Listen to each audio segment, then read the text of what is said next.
So I wanted to do a quick video today on how you can get a better price or better quality on your meat if you don't necessarily have the space to raise all of your meat.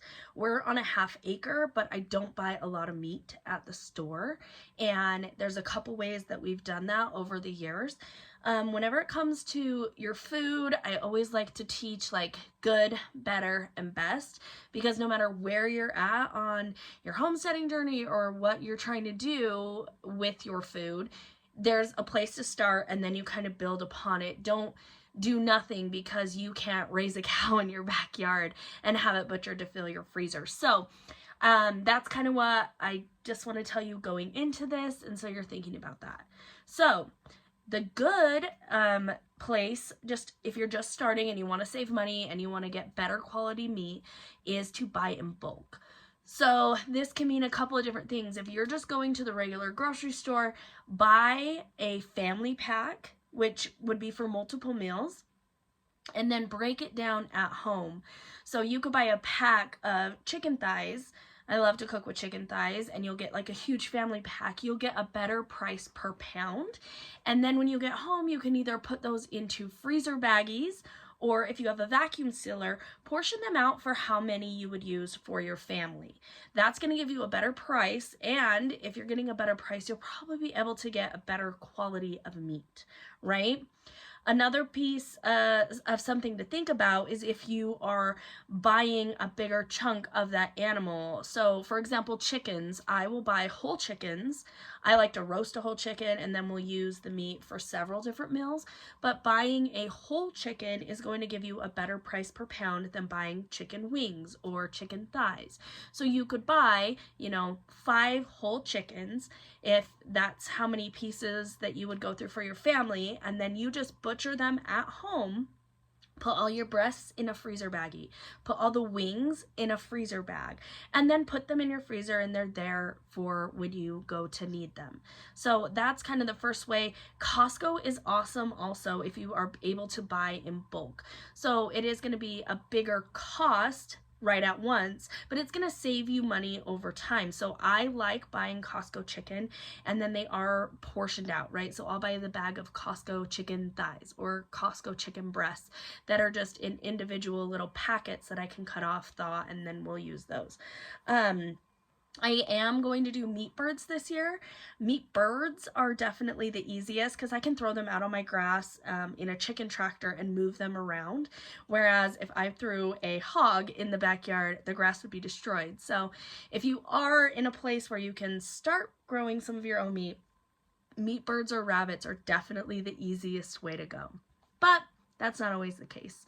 The next, or what I would call the better, is purchasing direct. So find somebody who's raising chickens that you could buy directly from. Find somebody who's raising beef or raising pork. So for example, I next week will be getting a half a pork, half of a pig, and I am getting a better price per pound because I am purchasing it in bulk like that. So I'll be getting my Easter ham, I'll be getting pork chops, I get ground pork that I use in meatloaf and meatballs and things like that. But I'm going to pay the same price for that as I am for my bacon. And bacon is crazy expensive at the store right now. So I'm going to get a great price on a better quality animal because I'm purchasing it all in bulk. I'm purchasing it directly from the person who is raising those animals. So if you don't know who that is, or you don't know where to find those people, the best way and the place where I found this pig is on Facebook. So if you look in Facebook groups, or you can actually use the search function within a Facebook group. So you can go into a Facebook group and use the little search function and search for pork or pigs or beef, cattle, things like that. You can just post and say, hey, who do you know? Social media stinks sometimes. It sucks you in. I know that it's meant to do that, but it's also a great tool for connecting you with people that you never would have met other ways. So I was on my Facebook account and I saw somebody posting that they were selling hogs, whole or a half. And how that typically will work is one of two ways. One, you can purchase from the butcher.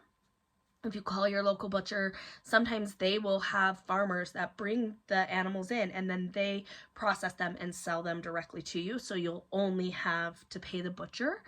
Others, you can find the animal and you will pay for that animal to whoever raised it. And then you pay the butcher fees as well.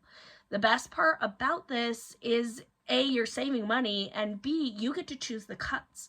So the way that the butcher I'm going through typically processes the pork is you'll get brats and chorizo. And we don't eat a lot of brats or chorizo, so I just opted to have all of those portions of meat made into ground pork. I do want roasts and I do want hams, and some people don't like hams, right? So you can choose kind of how it's broken up when you are working with the butcher or buying that animal directly from whoever's raising it. So again, I get on Facebook groups and I post or I look for who has animals available and when they'll be coming up. You might take you a couple weeks or months to find the right person, and you might have to wait for the time.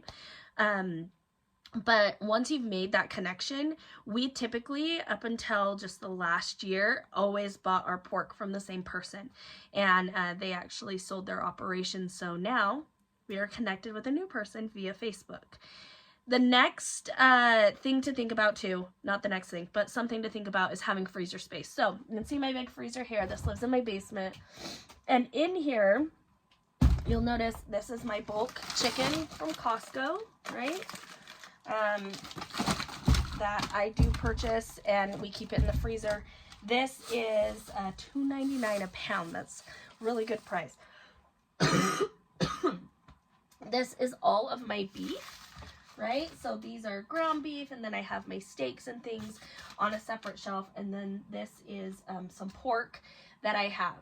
You can see it takes up kind of a lot of space, so you do have to go into this either pairing up with somebody or investing in a freezer, but there's nothing like the security that you get from having a freezer full of meat, even if you can't raise it. Okay, so that's buy in bulk or purchase direct. And the third way is to get someone who does have land that you can work with to raise those animals. So I talked about I'm buying my pork from someone who raises pigs, and then I'm going through the butcher to have it cut and wrapped. And how we get our beef is my father-in-law raises a steer for us every single year. He has acreage, he has land. I can't raise a steer on my half-acre lot here, but I know that the beef that is coming from him is amazing. I still get to choose how it is cut and wrapped because we talked to the butcher about that. But a great way is if you don't have land, you find someone else who does, and either you could lease a portion of it from them, or you guys could go in on raising pigs or chickens or whatever it is. Probably not a beef herd. That does require a lot of land, but if you get a small portion or somebody who has extra land that they're not using that you could utilize, and that way be raising your meat even if you don't have the space for that. So like I said, my father-in-law, he has acreage and he raises those for us every year. But I have a situation with our dairy cow where she lives at someone else's house and I'm just part of a cow share. So maybe a land share for raising some beef or some pigs, or depending on what it is, the meat that you're after. Just because you don't live on acreage doesn't mean that you can't raise or find a great source for amazing high quality meat and keep it very affordable.